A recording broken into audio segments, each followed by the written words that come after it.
Muy buenas tardes, amigas y amigos. Bienvenidos a una entrega más de Noti Más, algo más que noticias.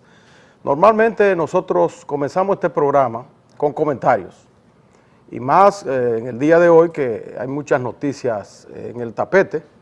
Una de ellas, la más importante yo diría, y que a nosotros nos gusta mucho comentar este tema, es sobre el problema haitiano. El debate que se ha suscitado en la República Dominicana y ya con ribetes internacionales sobre la sentencia del Tribunal Constitucional, donde excluye de la nacionalidad dominicana a aquellos extranjeros, en su mayoría haitianos, que desciendan de padres ilegales, que hayan nacido aquí de padres ilegales.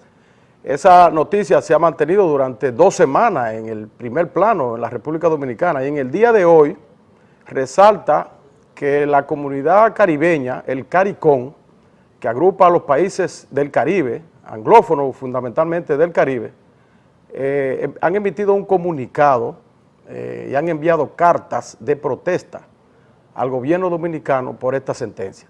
Fíjense ustedes por dónde va eso ya. Es decir, ya hay gobiernos que se atreven a enviarle cartas al presidente Danilo Medina para protestar por la sentencia del Tribunal Constitucional. Porque ocurre que aunque el Tribunal Constitucional es una entidad autónoma, que no tiene ningún tipo de influencias, ¿verdad?, desde el punto de vista formal, diríamos, del Poder Ejecutivo, sin embargo, las relaciones internacionales del país, la cabeza que es reconocida a nivel internacional de la República Dominicana es el presidente.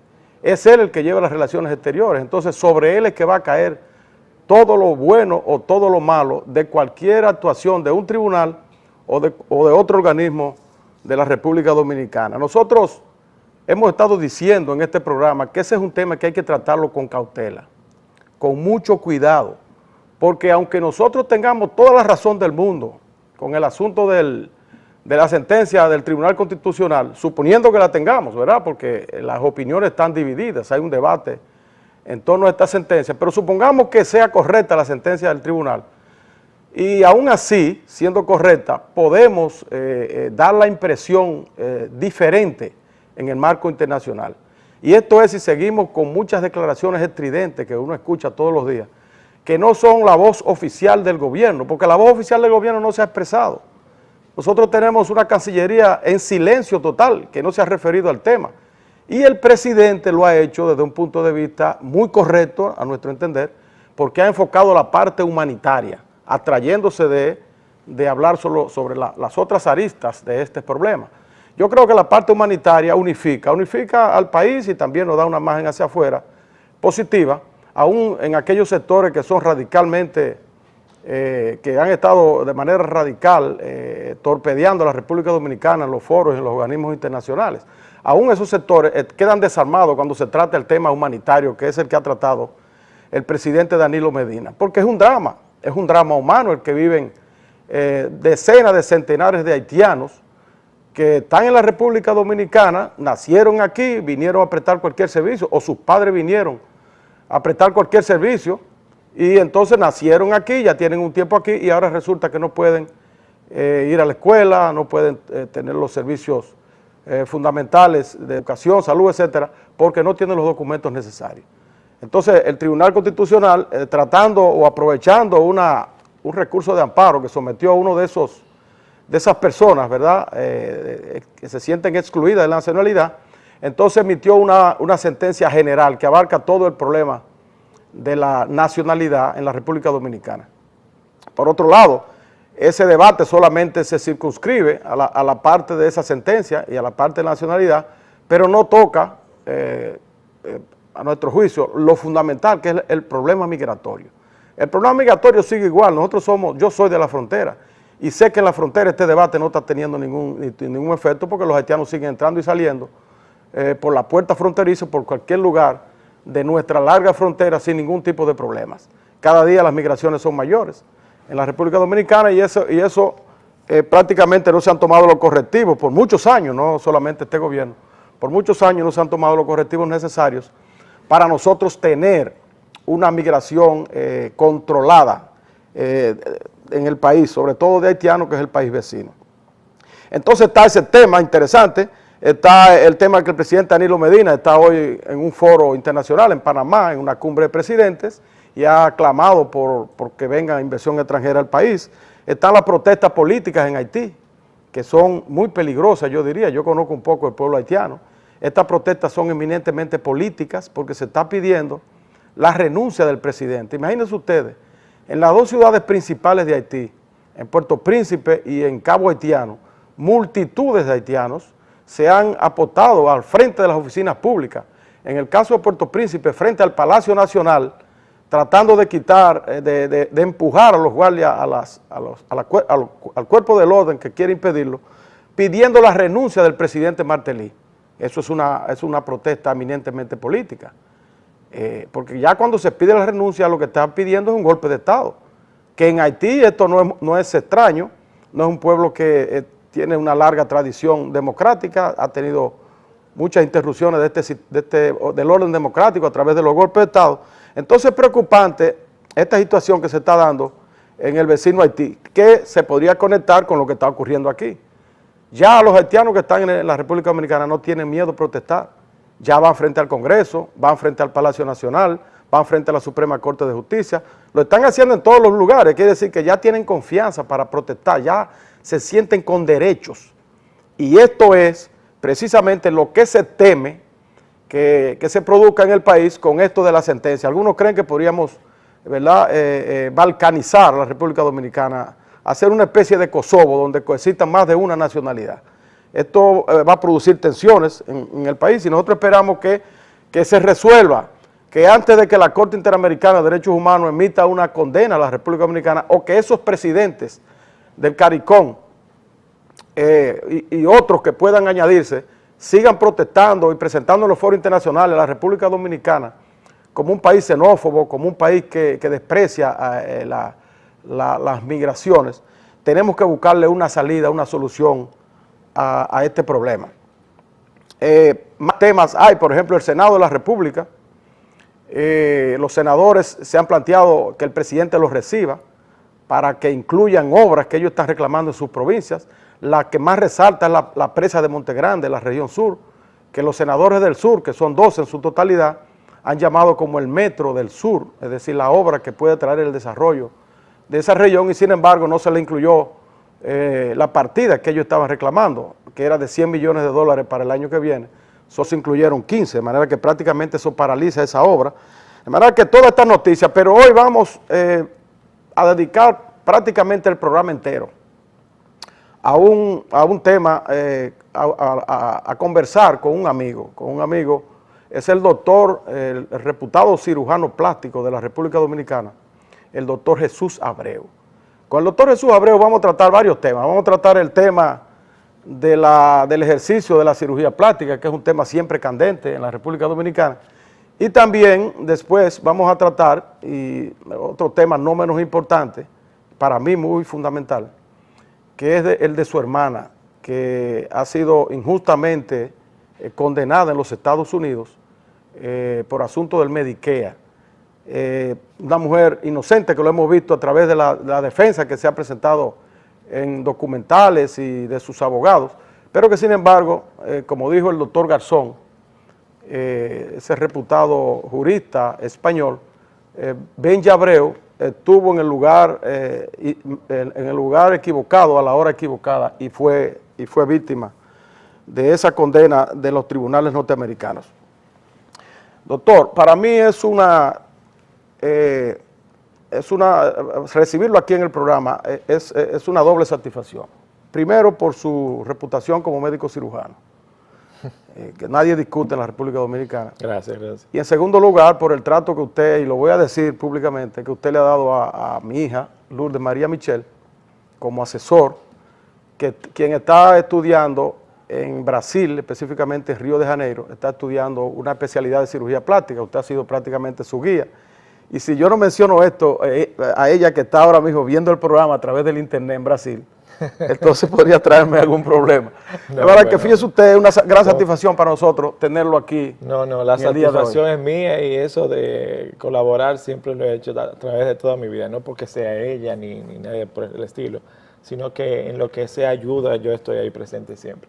Claro, y siempre va a ser una ayuda para los que inician, porque claro ya que sí. con su experiencia en el ramo de la cirugía estética. ¿Cómo se dice? ¿Cirugía estética o cirugía plástica? No, cirugía plástica, porque la cirugía estética es como una rama de la Bueno, plástica. efectivamente, porque puede ser una cirugía que no sea para la estética, sino para regenerar cualquier como la órgano. gran mayoría que son reconstructivas. Pero Reconstructiva. Sí, porque el cirujano plástico ahora es de suma utilidad. Incluso yo veo en los hospitales y en las clínicas que están incluso en las emergencias. sí, claro. Es decir, si usted tiene un accidente, algún trauma, tiene alguna herida, lo que sea, el cirujano plástico es el que interviene para que no le queden señales, Claro, está. marcas en el Es cuerpo. que las personas han tenido una visión equivocada muchas veces de la cirugía plástica por el intrusismo médico. Es decir, principalmente la fama se le da a la cirugía estética, pero no quiere decir que solamente tratemos de temas estéticos. Como tú muy bien dijiste, desde accidentes hasta defectos congénitos y quemaduras, etcétera. Ahora, muy bien, en la actualidad realmente la cirugía estética, principalmente la rama de la cirugía plástica, ha tenido mucha, es decir, auge. Entonces, por eso la gente lo considera cirugía plástica y cirugía estética, pero no quiere decir eso. Doctor, más o menos, cuántos cirujanos plásticos hay en la República Dominicana? Bueno, hay, es decir, certificados en la Sociedad de Cirugía Plástica hay aproximadamente 155. 155. Pero como te venía diciendo antes, dentro de lo que se denomina actualmente el intrusismo médico, hay una cantidad enorme. Yo diría que más de 300 cirujanos plásticos alrededor de toda la República Dominicana, pueblos, Santiago, principalmente Santo Domingo y ciudades aledañas. Esto no quiere decir que sean certificados por la Sociedad de Cirugía Plástica, y eso es lo que hemos estado teniendo problemas justamente con esto. ¿Qué significa esto entonces? Que hay, la Sociedad de Cirugía Plástica tiene inscritos 150 alrededor. Aproximadamente, exactamente. Ok, y entonces usted dice que están ejerciendo alrededor de 300, que ella no lo acepta. Yo me imagino que más o menos entonces, una cantidad eso quiere decir que los requisitos que exige esa sociedad son estrictos para el ejercicio de esta profesión. Lógicamente, lo primero es que tú tienes que estar certificado por la sociedad del origen de tu especialización. Si, por ejemplo, tú vienes de un país exterior, por ejemplo, Brasil, México, Venezuela, lo que sea, tú tienes que traer contigo una carta certificada de la Sociedad de Cirugía Plástica que avale que tú estuviste en una rotación de cirugía plástica certificada. Si no, no tiene validez. Y por eso muchos cirujanos plásticos, inclusive conocidos en República Dominicana, no están avalados por la Sociedad Dominicana de Cirugía Plástica. Entonces, ese cirujano que no está avalado por la Sociedad de Cirujanos, ejerce por la libre, o sea... Ejerce amparado en el diploma de médico general que obtiene a través de salud pública, ¿me entiendes? Porque en el diploma tú eres médico general, tú tienes también la capacidad de también ejercer tanto la medicina interna como la medicina quirúrgica. Entonces, avalado en eso o amparado en este aval, entonces ellos cometen y hacen sus cirugías. Usted atribuye... que no debería ser, lógicamente, porque si tenemos una sociedad específica ¿cómo te digo?, de la profesión específica de cirugía plástica, pues teníamos como que avalarnos en torno a los reglamentos de esta sociedad. Sí, porque yo me imagino que esa sociedad de cirujanos también actualiza a los cirujanos en cuanto a los últimos descubrimientos, las tecnologías, esas cosas, y también en lo que se refiere al ejercicio ético de la profesión. Claro está. Es decir, debe tener un departamento de ética donde permanentemente vela porque esos cirujanos se ciñan a ellas. Los simples reglamentos, si usted no cumple los reglamentos como se certificaron desde el principio, entonces ya tú estás cerrando desde el inicio. ¿Usted cree que a eso se debe el ejercicio que se ha hecho en los últimos tiempos, o el ejercicio de los errores, vamos a decir, que se cometen muchas veces en cuanto a la cirugía en el país? Mire, yo te puedo definir los errores como complicaciones o los casos fatales que se pudieron haber visto a través de toda la historia de la República Dominicana en la cirugía plástica en dos partes. Hay errores que son dados a complicaciones normales de cirugía plástica. Ahora, lo que no se puede admitir es que errores de técnica, errores de mala práctica o profesionalismo, vayan a cometer un error fatal. Ahí entonces el asunto hay que verlo.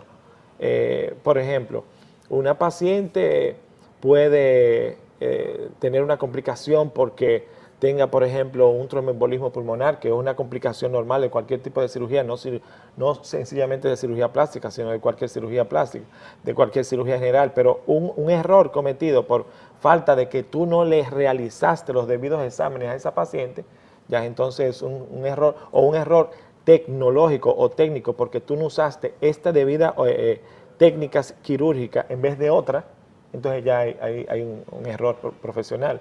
Sí, últimamente han muerto muchas mujeres en el país, afectadas por malas prácticas médicas, de cirujanos que quizás no tienen la experiencia o que ejercen la profesión en lugares inadecuados.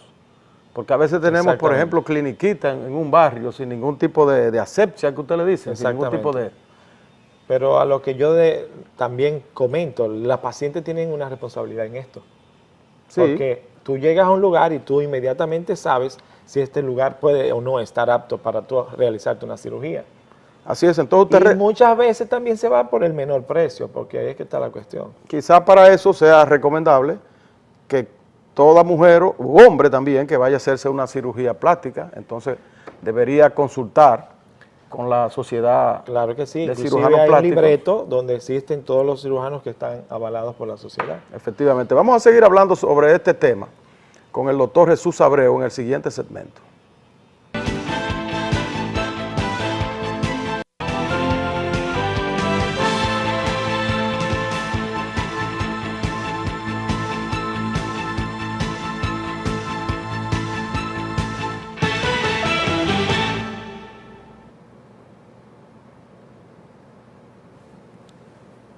En asuntos de construcción tenemos la solución.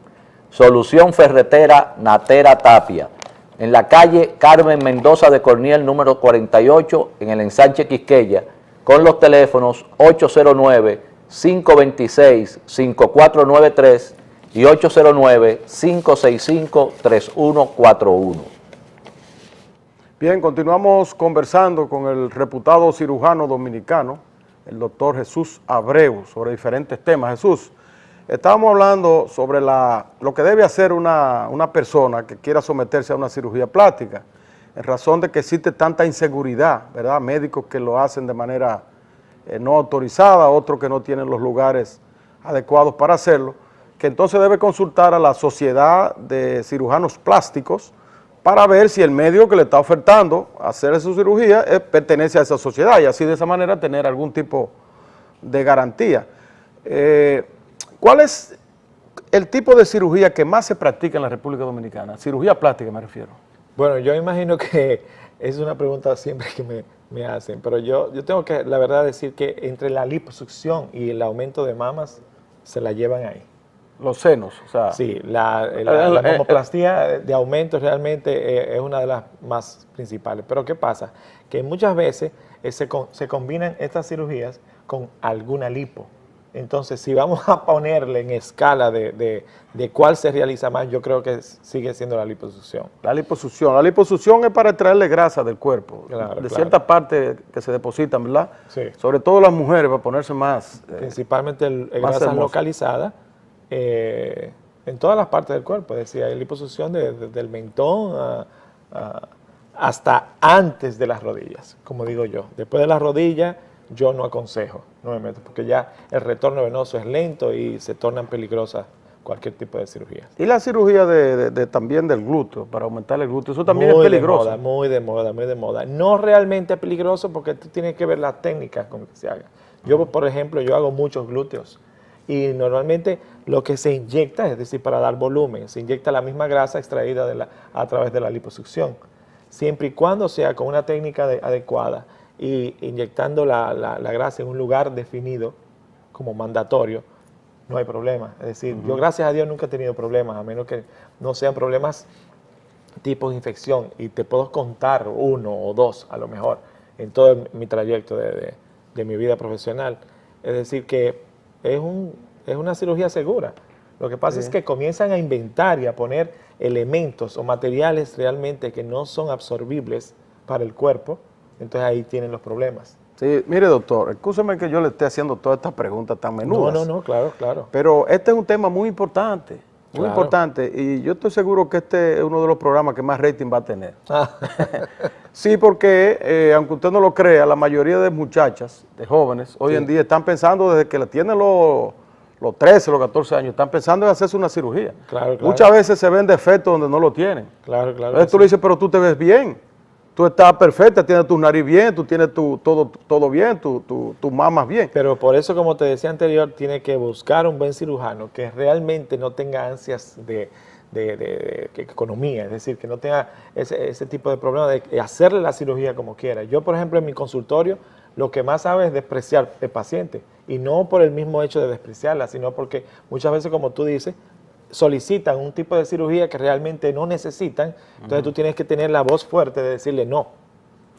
Mire, ese es un tema interesante, Claro. porque muchos cirujanos, por ganarse el dinero, le hacen lo que diga el cualquier paciente. cirugía. Y no, hay pacientes que inclusive quieren dominar la opinión del cirujano. Sí. Entonces tú te quedas así. Hay que tener mucha ética para usted rechazar un dinero que le va a entrar. Pero lógicamente, y no un dinero, una cirugía que puede convertirse en un problema si tú la realizas. Por eso es que es importante la parte ética en esto de la cirugía Totalmente, plástica. totalmente. Y lo importante que es que una asociación, como el caso de la Sociedad de Cirujanos Plásticos, esté regulando todo este tipo de ejercicio. Claro. Porque cualquiera puede estar por ahí un matasano. Incluso yo tengo información, doctor, no sé si es verdad. ¿Cómo los hay? Lo peor es que ni siquiera matasanos, hay muchos profesionales, inclusive cirujanos generales, ginecólogos reconocidos haciendo tipo de cirugía plástica.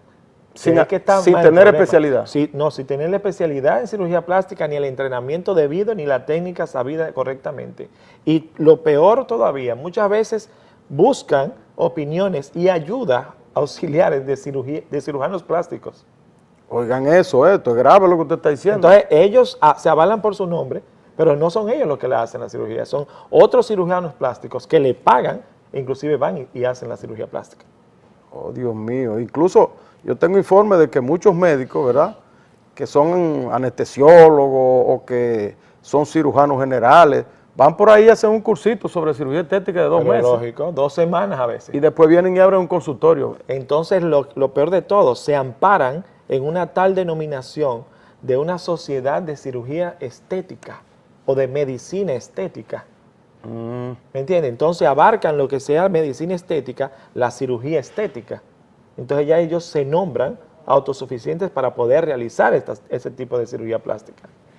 Es un poco complejo el asunto. Sí, un ejercicio peligroso, porque por eso que tantas mujeres mueren y también sufren desperfecto en su cuerpo. Principalmente. Con cirugías que le hacen. Principalmente.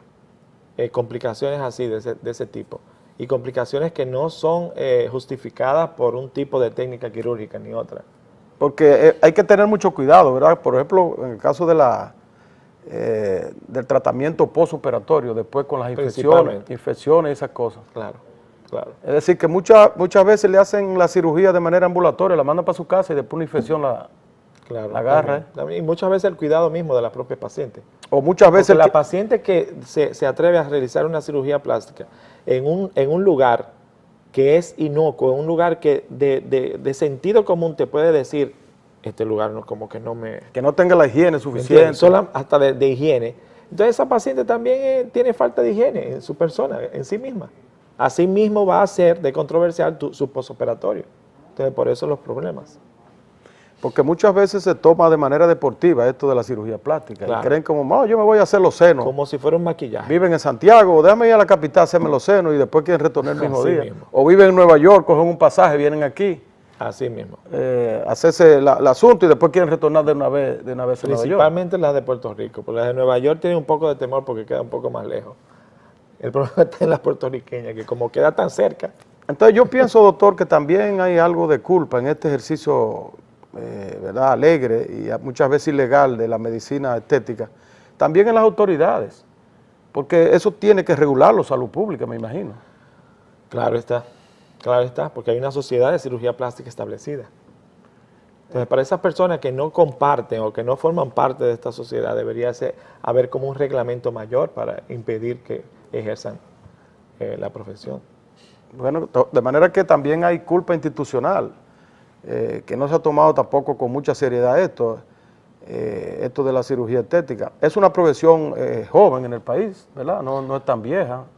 Bueno, no, yo no diría tan joven, pero por lo menos tiene sus 40 años ya en existencia. Ya 40 aquí. años. Claro que sí. Claro pero que ahora sí. es que está la moda, eso de hacerse cirugía. Siempre ha estado. Lo que pasa es que ahora... Lo que pasa es que antes era menos asequible. Y menos asequible, los medios adquisitivos ahora son más fluentes, más fáciles. Y es que son más baratas ahora. Y hay muchos médicos haciendo las cirugías plásticas más baratas. Yo he escuchado jóvenes que dicen, bueno, fulano me la hace por tanto, claro, es y así aquel mismo. me la hace por la mitad. Y a veces optan por irse por donde de la mitad, corriendo todos los riesgos. Claro que sí, en eso te estaba explicando anteriormente. Ahí es que está el problema también. Bien, vamos a seguir hablando después de la pausa sobre este tema, doctor. Claro.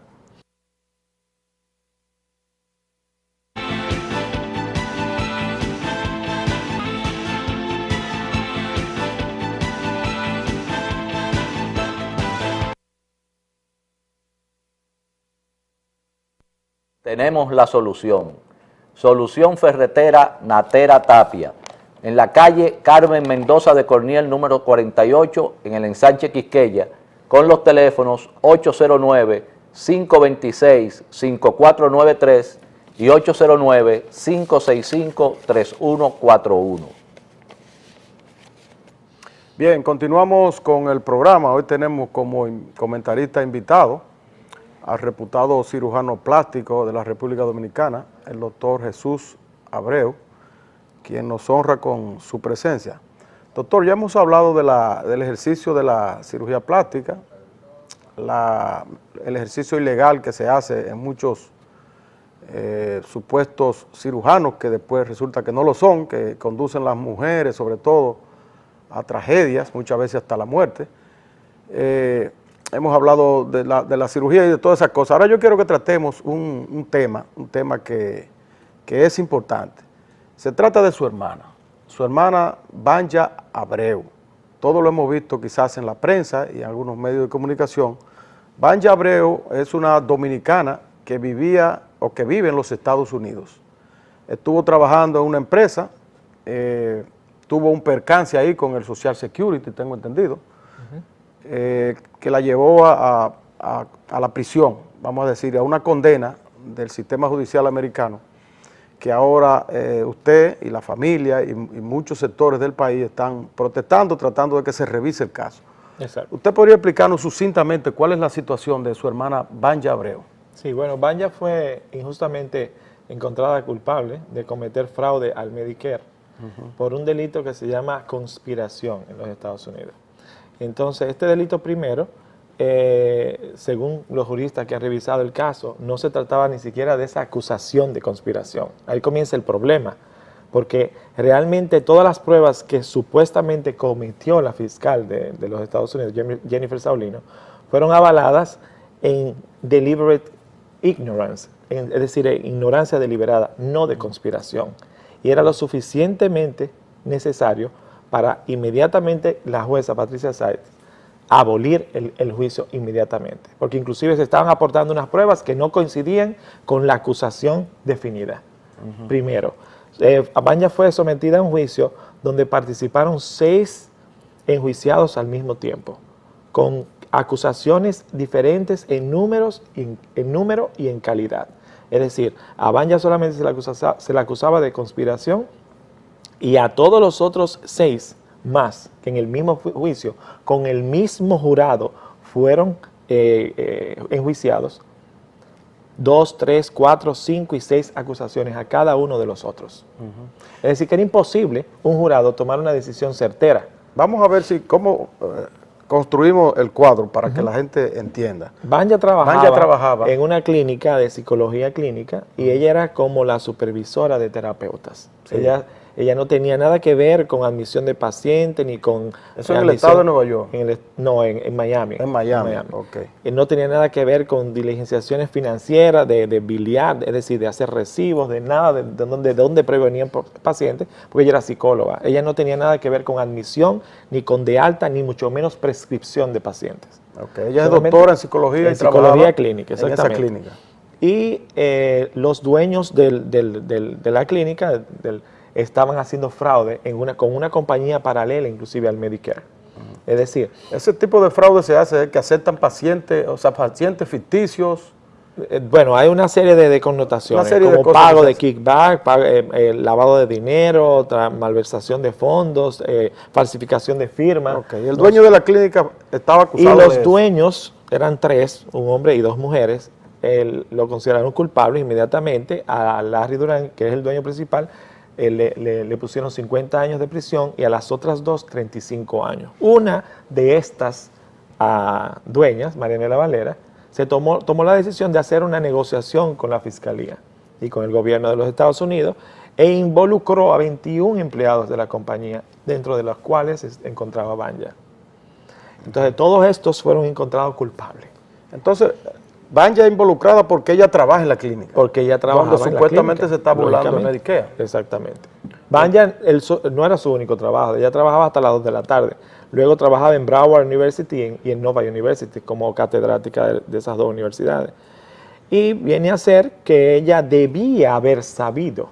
Inclusive los dueños dijeron que Banya no pertenecía al fraude, no había cometido fraude, no se le dijo nunca instrucciones para hacer fraude, pero no obstante, ella era tan inteligente, con tantas maestrías de PhD, que ellos suponían que Banya debió haber sabido que sabía de lo que algo haciendo. Se estaba tramando. Y si sabía, vamos a decir, ellos suponen, si sabía, entonces ¿por qué no lo denunció? No lo denunció y no lo reportó. Fíjense ustedes los delitos que reputan en los Estados Unidos. Ella está inocente haciendo su trabajo.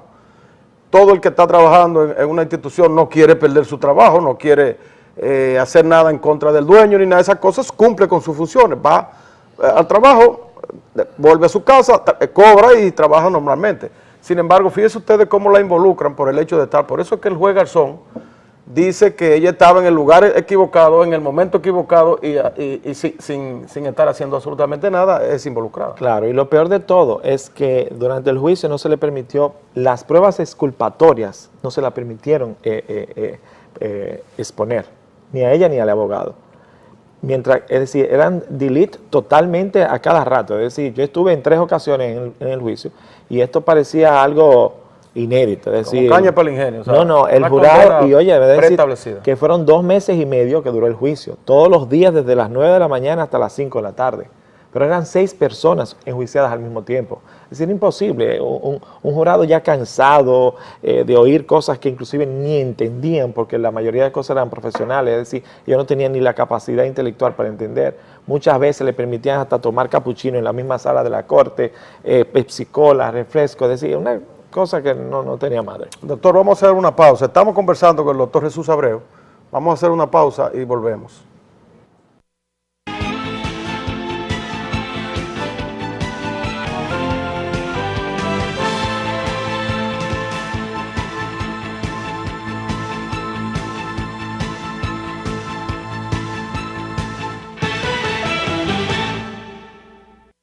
Cada día se agregan más comunidades que a través de su sistema de cable retransmiten este programa. Muchas lo hacen de manera directa, en vivo, y otros en horarios diferidos. En Villa Vázquez ya se está viendo ahora en vivo, en el cable de Villa Vázquez, en el canal 3, gracias a nuestro amigo Aquiles García, y así otros pueblos que luego yo le iré mencionando, donde se puede ver el programa Notimás. .net, algo más que noticias. Hoy estamos conversando con nuestro amigo, el reputado cirujano Jesús Abreu, ahora estamos sobre el tema de su hermana, que está enfrentando una acusación injusta en los Estados Unidos. Yo tuve la oportunidad, doctor, de navegando en internet, encontrarme con un video que está circulando, un video que se preparó, ¿verdad?, que habla sobre este caso, que me causó mucha... vamos a decir, un poco me compungí bastante. O sea, me conmovió este video. y quise incluso, no se lo avisé a usted, quise ponerlo, llamé inmediatamente a la amiga Beba, que es la directora, ¿verdad?, del programa, para que lo pusiera en Q, y yo quiero que nosotros lo veamos. Ya con ese video ya el programa termina, de manera que usted también tendrá la oportunidad de verlo ahora. Vamos a verlo, y quiero invitarlo también a que en el internet usted busque, pongan el nombre de Vanya Abreu En YouTube. y así en YouTube, y así podrán ver este video más detenidamente en la ocasión cada vez que ustedes quieran. Pero mientras tanto vamos a transmitirlo nosotros. Adelante. Después de haber celebrado una conmemoración de fiesta familiar, a la cual Vanya, que estaba viviendo en Miami y desempleada en ese momento, requirió a la fiesta familiar a petición nuestra, principalmente mía. Hermano, pero es que yo no puedo ir, pero es que vas a tener que ir porque toda la familia viene y son los 40 años de José. Por lo tanto es importante que venga, yo te pago el pasaje, no hay problema. Viene Vanya, disfruta con nosotros el sábado y el domingo nos retiramos a Jarabacoa, a una casa de campo que tengo allá. Porque todos pretendían cogerse el fin de semana largo y al mismo tiempo volver para Miami junto con mi hermana, mi cuñado, tíos y esas demás familiares el miércoles.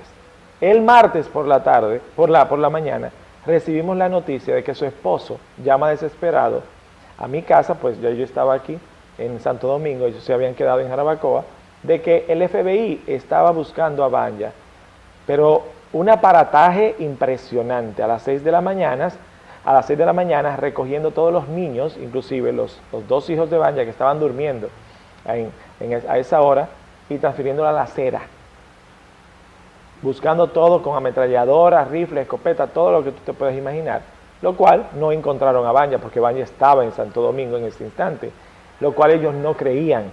Según Daniel Friedman, que fue el abogado en cargo, dijo que era un proceso de conspiración contra el Medicare, es decir, contra fraude al Medicare, y que era un proceso bien serio y bien delicado.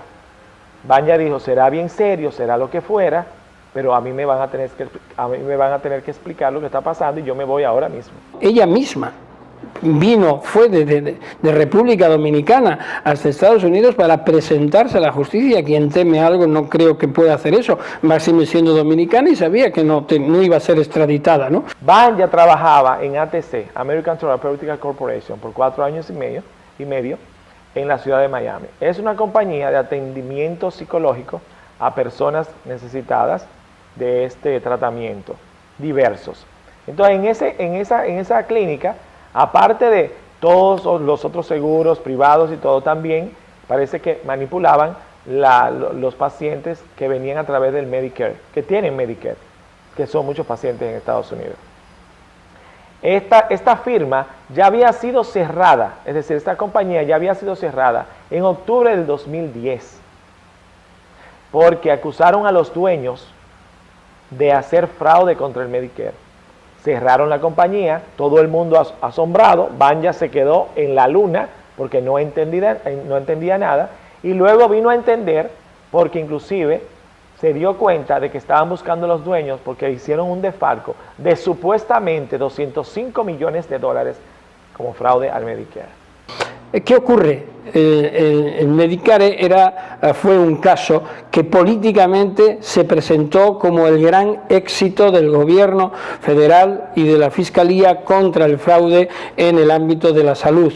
Y realmente es justo que sea así, que se combata el fraude, pero lo que ocurre es que en esa riada se llevaron a muchas personas, y en concreto a Vanya Abreu, que no tenía nada que ver. Vanya fue acusada de conspiración. Un solo count, es decir, una sola acusación. El fenómeno de la conspiracy, si se analiza, tiene también un componente de posibles autores que pertenecen no precisamente al segmento de población más amparado en Estados Unidos. Por otra parte, cada vez más los resultados de parte de los fiscales cuentan más, es decir, no se investiga, no se profundiza, se va al acuerdo, se obtiene una condena pactada y la gente acepta por miedo a una condena mayor y rebajan responsabilidades. Y ahora se está produciendo en el mismo caso de Medicare, donde está condenada Banja Abreu, hay varios de los que aceptaron esa culpabilidad diciendo la aceptamos porque era la única forma de obtener una sentencia menor. A eso se enfrentó Banja Abreu. La cuestión es que la dueña o los dueños fueron declarados culpables y le sometieron 50 años a Larry y 35 años de prisión a Marianela y a Maggie. Marianela, con tratos con la fiscalía, a nombre de la fiscal Jennifer Saulino, trataron y llegaron a un acuerdo para rebajar la sentencia de 35 años. Y Marianela involucró a más de 21 personas, empleados de su compañía. Dentro de ese grupo estaba Banja Abreu, mi hermana. La cuestión es que se va a juicio, porque Banja dice que no se va a declarar culpable, porque la fiscalía también le otorga el derecho de declararse culpable, y que si se declara culpable, entonces le pueden dar una sentencia menor. Banja dice, qué absurdo, ¿qué es esto? Yo no soy culpable, yo soy inocente. Pero el abogado privado le estaba cobrando casi $1 millón a Banja por defenderla. Imagínate, Banja estaba inclusive hasta desempleada. ¿Qué millón ni billón? Entonces tuvo que arcar con un abogado de ley del Estado. Y es muy cuestionable la figura de la conspiración por la cual Banja Abreu ha sido condenada. Y ha sido condenada porque no ha aceptado el acuerdo. Fíjese cómo se unen en algunos casos, ¿no? Porque no ha aceptado el acuerdo con los fiscales en Estados Unidos, porque ha defendido su inocencia y se arriesga ya efectivamente al cumplimiento de 10 años de prisión, porque no quiso aceptar su culpabilidad por ética, diciendo no tengo nada que ver, soy inocente, pero de momento el propio sistema le ha llevado a prisión. Parece que en Estados Unidos lo que sirve y lo que es justo es la negociación. Tú te declaras culpable, no vas a juicio, no le haces gastar todo ese dinero al gobierno o al Estado americano, entonces te vamos a poner menor sentencia. Pero tú tienes un sello culpable por una cosa que tú no hiciste ni sabías que se estaba tramando. Entonces, ¿cuál es la causa más fácil? Conspiración. ¿Por qué? Porque conspiración es casi una acusación presuntiva. Todas las acciones que Banja Abreu ha hecho van en contra del sentido común. Y el sentido común, sobre todo en el sistema del common law, es decir, el sistema anglosajón, es el principal y es el único que ha fallado, entre otros, en este sentido a la justicia. A mi hermana, después del estudio y la investigación de más de 72,000 récords, no se le encontró un error. ¿Tú sabes lo que aludió la fiscal? Que el fraude fue tan bien hecho que no pudieron encontrar un error. Realmente Banja Abreu ha sido víctima de un sistema en el que se le ha condenado por ser cumplidora rigurosa de sus obligaciones y ser demasiado inteligente, porque la propia juez, cuando le comunica la sentencia, viene a decir que por su cualificación debería de haber imaginado que podría haberse producido una situación y en tal caso ella contribuyó al resultado final. Es decir, es una barbaridad jurídica. A Banja le dieron la pena máxima, que eran 10 años. Y eso soportado por la inteligente habilidad de la jueza de decir que ella no podía ir contra el sistema y que si ella le había dado 10 años al doctor Wilmer y al doctor Ayala anteriormente en sentencias anteriores, a ella le tenía que dar lo mismo. Pues no, es muy difícil entenderlo. Es decir, en un sistema de Estado de Derecho donde se deben de respetar los principios de presunción de inocencia, jamás yo hubiese producido un fallo como ese. Es incomprensible, porque el fallo lo que viene a decir es que, bueno, no hizo nada, pero debía de haber hecho algo diferente, pero eso tiene sentido si tienes el dominio del hecho, si eres el responsable de un ámbito concreto y dejas de actuar. Pero es que Banja no estaba en esa cadena, no tenía ninguna responsabilidad, por tanto no puede tener ninguna comisión por omisión. Pero es muy difícil esto, es muy difícil, porque tú encuentras tropiezos y obstáculos donde quiera que tú vayas. Yo no te puedo enumerar, y dicho sea de paso, hay muchas personas que me han ayudado, pero yo creo que el 95%, comenzando con el consulado dominicano en Miami, eso es una vergüenza, donde el propio cónsul me tiene a mí que preguntar, ¿y qué es lo que ustedes quieren que yo haga? ¿Qué es lo que ustedes quieren que yo haga? Pero eso es lo que nosotros queremos saber. ¿Qué se puede hacer? Mi oficina lo que está haciendo es acompañar a los abogados norteamericanos que están planteando la apelación en este momento y que tenemos esperanzas de que salga favorable, y apoyando en todos los niveles, tanto sociales como mediáticos como jurídicos, para hacer visible esta injusticia. Pero la jueza solamente tiene una decisión, y es no. Es decir, la jueza no tomó en consideración ningún aspecto, ni personal, ni moral, ni educacional, ni nada, para emitir su sentencia. Ella simplemente se basó en la pena máxima y esa otorgó. Y hay muchas pruebas que desgraciadamente la acusación, por esa dinámica en la que yo le digo, no utilizaron, y no la utilizaron conscientemente, y los registros de los correos y los teléfonos y muchas pruebas no fueron tenidas en cuenta porque favorecían a Banja Abreu, y además de ello, pues una defensa que no estuvo totalmente a la altura también contribuyó, pero es tan evidente que no hay ninguna prueba directa ni indirecta en contra de la misma, que es clamorosa la inocencia de esta mujer, y por eso yo me he sumado al esfuerzo que Jesús Abreu, su hermano, está haciendo, y que mucha gente en Dominicana, ustedes mismos y otros, están sumando esfuerzos, porque es absolutamente inasumible que eso pueda suceder. Y en el mismo caso de Banja, hay personas inocentes que se han tenido que declarar culpables, casi obligadas por la fiscal Jennifer Saulino. Y oigan bien el nombre, Jennifer Saulino. Y la jueza Patricia Sites, que quiero que se le quede bien grabadito en el nombre de esas dos personajes. Porque esos dos personajes irán a pasar a la historia, y de eso yo me voy a encargar.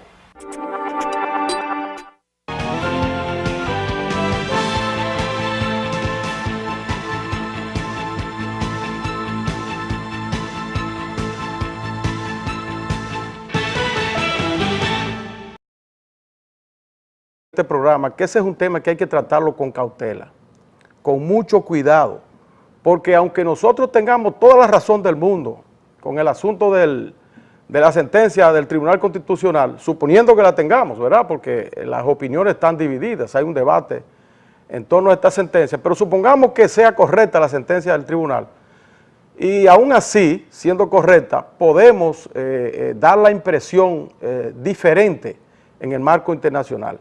Y esto es si seguimos con muchas declaraciones estridentes que uno escucha todos los días, que no son la voz oficial del gobierno, porque la voz oficial del gobierno no se ha expresado. Nosotros tenemos una Cancillería en silencio total, que no se ha referido al tema. Y el presidente lo ha hecho desde un punto de vista muy correcto, a nuestro entender, porque ha enfocado la parte humanitaria, atrayéndose de hablar solo sobre las otras aristas de este problema. Yo creo que la parte humanitaria unifica al país y también nos da una imagen hacia afuera positiva, aún en aquellos sectores que son radicalmente, que han estado de manera...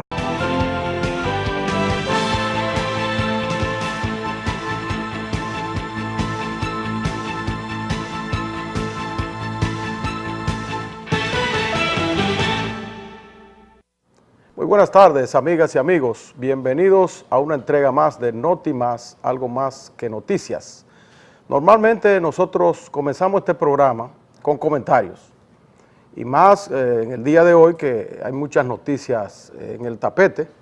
Una de ellas, la más importante, yo diría, y que a nosotros nos gusta mucho comentar este tema, es sobre el problema haitiano. El debate que se ha suscitado en la República Dominicana, y ya con ribetes internacionales, sobre la sentencia del Tribunal Constitucional, donde excluye de la nacionalidad dominicana a aquellos extranjeros, en su mayoría haitianos, que desciendan de padres ilegales, que hayan nacido aquí de padres ilegales. Esa noticia se ha mantenido durante 2 semanas en el primer plano en la República Dominicana y a nuestro juicio, lo fundamental que es el problema migratorio. El problema migratorio sigue igual, yo soy de la frontera y sé que en la frontera este debate no está teniendo ningún efecto porque los haitianos siguen entrando y saliendo por la puerta fronteriza, por cualquier lugar de nuestra larga frontera sin ningún tipo de problemas. Cada día las migraciones son mayores en la República Dominicana y eso prácticamente no se han tomado los correctivos por muchos años, no solamente este gobierno, por muchos años no se han tomado los correctivos necesarios para nosotros tener una migración controlada en el país, sobre todo de haitianos, que es el país vecino. Entonces está ese tema interesante, está el tema que el presidente Danilo Medina está hoy en un foro internacional en Panamá, en una cumbre de presidentes, y ha clamado por que venga inversión extranjera al país. Están las protestas políticas en Haití, que son muy peligrosas, yo diría. Yo conozco un poco el pueblo haitiano. Estas protestas son eminentemente políticas porque se está pidiendo la renuncia del presidente. Imagínense ustedes, en las 2 ciudades principales de Haití, en Puerto Príncipe y en Radical, torpedeando a la República Dominicana en los foros y en los organismos internacionales. Aún esos sectores quedan desarmados cuando se trata el tema humanitario, que es el que ha tratado el presidente Danilo Medina, porque es un drama humano el que viven decenas de centenares de haitianos que están en la República Dominicana, nacieron aquí, vinieron a prestar cualquier servicio, o sus padres vinieron a prestar cualquier servicio, y entonces nacieron aquí, ya tienen un tiempo aquí, y ahora resulta que no pueden ir a la escuela, no pueden tener los servicios fundamentales de educación, salud, etcétera, porque no tienen los documentos necesarios. Entonces, el Tribunal Constitucional, tratando o aprovechando un recurso de amparo que sometió a uno de esas personas, ¿verdad?, que se sienten excluidas de la nacionalidad, entonces emitió una sentencia general que abarca todo el problema de la nacionalidad en la República Dominicana. Por otro lado, ese debate solamente se circunscribe a la parte de esa sentencia y a la parte de la nacionalidad, pero no toca, el día de hoy, resalta que la comunidad caribeña, el CARICOM, que agrupa a los países del Caribe, anglófonos fundamentalmente del Caribe, han emitido un comunicado y han enviado cartas de protesta al gobierno dominicano por esta sentencia. Fíjense ustedes por dónde va eso ya.